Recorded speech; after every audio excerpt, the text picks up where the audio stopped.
Cet amendement vise à mettre en place la possibilité d'avoir un titre de séjour de plein droit pour tout conjoint ou conjointe marié ou pacsé avec un ou une ressortissante française.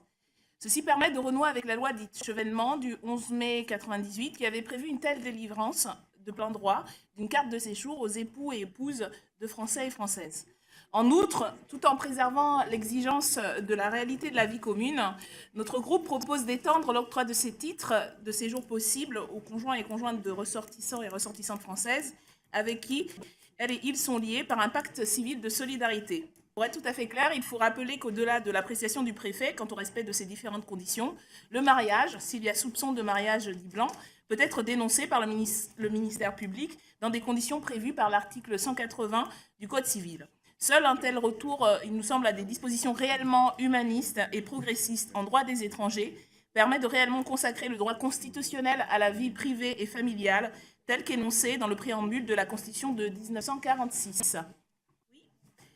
Alors, c'est un amendement pour la suppression de l'IRTF, puisque ce n'est que depuis la loi du 16 juin 2011, loi dite Sarkozy, qu'une obligation de quitter le territoire français peut être assortie d'une interdiction judiciaire, peine complémentaire prononcée par le juge pénal. Cette volonté de faire entrer dans le droit commun en mélangeant compétences judiciaires et administratives, ce qu'il y a 10 ans était encore une peine complémentaire seulement prononcée par un juge pénal, est selon nous symptomatique d'une politique fondamentalement méprisante des droits fondamentaux des étrangers et étrangères et des demandeurs et demandeuses d'asile. Outre une réelle défiance de l'autorité judiciaire, ce sont les étrangers et étrangères, demandeurs et demandeuses d'asile, qui ne sont donc pas traités avec dignité et respect, mais assimilés à des criminels en puissance. Nous nous opposons à ces mesures que nous considérons être liberticides et proposons par cet amendement l'abrogation de ces interdictions administratives de retour sur le territoire français. Alors sur l'interdiction de retour sur le territoire français, justement, la loi du 7 mars 2016 relative aux droits des étrangers et étrangères en France a notamment comporté une disposition que nous jugeons scélérate, c'est-à-dire l'automatisation du prononcé par le préfet d'une interdiction de retour sur le territoire français d'une durée maximale de 3 ans dans certains cas. Oui, scélérate. Nulle appréciation autre que celle de circonstances humanitaires ne pouvait permettre au préfet de ne pas prendre une telle décision attentatoire aux droits et libertés fondamentales. Il est bien loin, selon nous, le temps où la raison d'État et l'intelligence faisaient que l'interdiction de retour sur le territoire était, eu égard à sa gravité, seulement une interdiction judiciaire. Cette volonté d'automatiser ce qui, il y a 10 ans, était encore une peine complémentaire est pour nous un problème, et donc nous nous proposons de revenir au droit existant. Merci Madame la Présidente. Cet amendement vise à mettre fin à la pénalisation de la solidarité en aide à d'autres êtres humains et éviter des poursuites pénales absolument indues et inacceptables. Les articles L622-1-1 et suivants du Code d'entrée et du séjour d'étrangers et du droit d'asile pénalisent l'aide à l'entrée au séjour irrégulier. Ces peines et amendements sont de 5 ans et une amende de 30 000 €.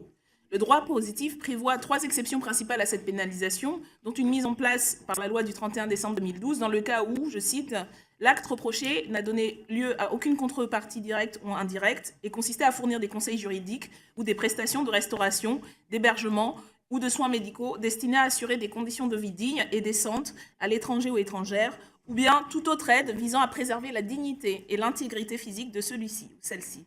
Pour nous, la récente décision judiciaire, notamment relative à la situation de M. Cédric Herrou, démontre parfaitement le caractère insuffisant et injuste de cette exception. Cet amendement permet donc de mettre fin à la pénalisation de la solidarité en être à d'autres humains et éviter les poursuites pénales que nous jugeons inacceptables. Alors oui, cet amendement vise à la production d'un rapport d'information qui nous semble essentiel pour que la représentation nationale puisse prendre des décisions en toute connaissance de cause, qui fasse un bilan du coût et des économies réelles engendrées par la construction de centres d'accueil répondant aux normes internationales sur le modèle de celui de Grande-Synthe. En réponse aux conditions d'insalubrité déplorables du camp de Basse-Roche, où les migrants et migrantes vivaient dans des conditions inhumaines, le premier camp de réfugiés aux normes internationales a ouvert en mars 2016 à Grande-Synthe. Géré conjointement par MSF et la mairie, le camp a été dimensionné pour accueillir jusqu'à 2500 personnes et répond aux normes internationales, installation de points d'eau et de latrines, selon des conditions permettant d'assurer l'intimité des réfugiés. Ces normes sont un cadre à minima qui doit permettre d'éviter à tout prix les exemples dramatiques de la dite jungle de Calais. L'ONU rappelle ainsi que beaucoup de migrants et migrantes y vivent sans abri et sans accès adéquat à l'eau potable, de toilettes ou d'installations sanitaires. Le rapporteur spécial des Nations Unies sur les droits à l'eau potable exhorte ainsi la France à fournir de l'eau potable à des services d'assainissement aux migrants et migrantes de la dite jungle. Le camp ne disposant que de 10 toilettes portatives, 10 robinets pour près de 700 migrants et migrantes. Ce rapport doit donc permettre aux parlementaires de disposer d'un bilan objectif et circonstancié de la situation pour pouvoir, y compris, appréhender la question de l'accueil dont nous discuterons dans le prochain projet de loi avec tous les éléments. Merci.